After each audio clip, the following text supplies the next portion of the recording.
At ito, Dark and Light Side episode 182. Alamin natin saan manggagaling ang mga problema nyo sa araw na ito, kasi pamaya papasok na yung energy ng undas at lahat ng mga taong gusto kayong siraan, ipabarong, ipakulam, ipasumpa at gayumahin, gagamitin nila ang energy mamaya. Hanggang first Friday yan para makapanakit ng kapwa at makagante. Okay? So, ito yung solusyon dito. So, kung gusto niyo malaman in details kung ano at paano maiwasan ang problema, pwede rin kayong magpabook ng full private reading kasi ito ay general reading po. At pakibasa na rin po sa mga informations na nakasulat sa screen po mamaya dahil ilalagay ko po dyan, no? Ito na. Una, the Knight of Wands, ang taong ito. Pangalawa, Five of Pentacles. Pangatlo, the Knight of Pentacles. Ngayon, ito pinakaklarong problema. Una kasi is the Knight of Wands. Ito yung tao na mas bata sa'yo, no? Posible. Mas bata sa'yo, tapos nakipagrelasyon ka. Nung nakipagrelasyon ka, nalugi, naubusan ka ng pera, nawalan ka ng pangkabuhayan, nasaktan ka, and then it turns out na meron siyang iba. And then dumating din sa punto na nagkaroon ka din ng iba dahil itong pangalawa, that's the Knight of Pentacles, is may pera.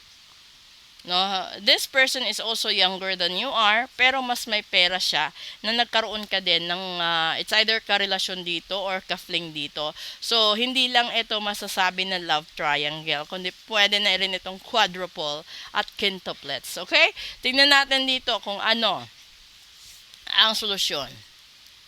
The Eight of Wands. Pangalawa, the Star. And pangatlo, the Strength. Ang ganda ng solusyon niya, 'di ba? Yung Eight of Wands kasi is a travel. So pwede mo rin itong sasabihin na mamaya babiyahe siguro kayo. Yung iba siguro bukas babiyahe na, 'di ba? Ito rin ay magkakaroon ka ng transformation or meron kang good news na paparating regarding sa mga pangarap mo sa buhay. No, ito yung mga pangarap mo na gusto mong abutin sa buhay. And then you have to stay stronger, you have to believe and you have to stay positive.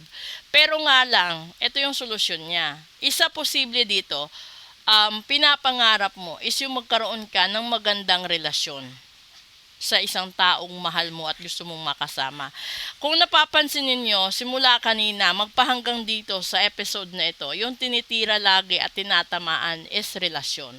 So, ibig sabihin, lahat ng tao, simula mamayang hating gabi hanggang sa matapos yung first Friday at pumasok ang first Tuesday, relasyon ang masisira.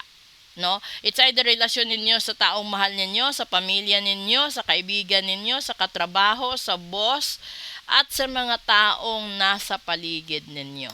So, kung gusto niyong panghawakan, kung gusto niyong ingatan, magpa-full private reading kayo or magpa-cleansing kayo para lahat ng problemang ito ay maiiwasan. Kasi, yung gitnang baraha dito, which is the Five of Pentacles, this is a sign of poverty, this is a sign of cheating, infidelity, at severe pain. Kapag kalusugan ito matindi kasi parang cancerous ito sa sakit. At dito yung mapipilayan ka sa hirap ng buhay, para kang, yung feeling mo na para kang mamamatay, na hindi mo na kaya yung dami ng problemang hinahanap mo or hinaharap mo.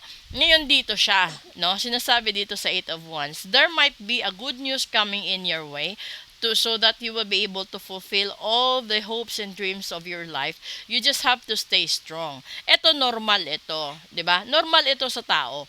Pero kapag ikaw niritual ka, binarang kinayuma, sinumpa at kinulam ka, mawawala ito. Kasi sisiraan ka ng tao eh.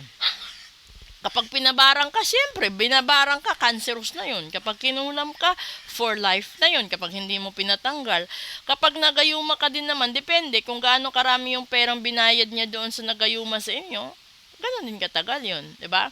So, if you want to know kung alin kayo doon, nasumpa ba, nagayuma, nabarang, or whatever, ipaalam nyo, iparitual nyo, ipa-cleansing nyo. Ganun lang din yun. And then, if you want to book for a full private reading, gawin nyo bago mag-midnight ngayon.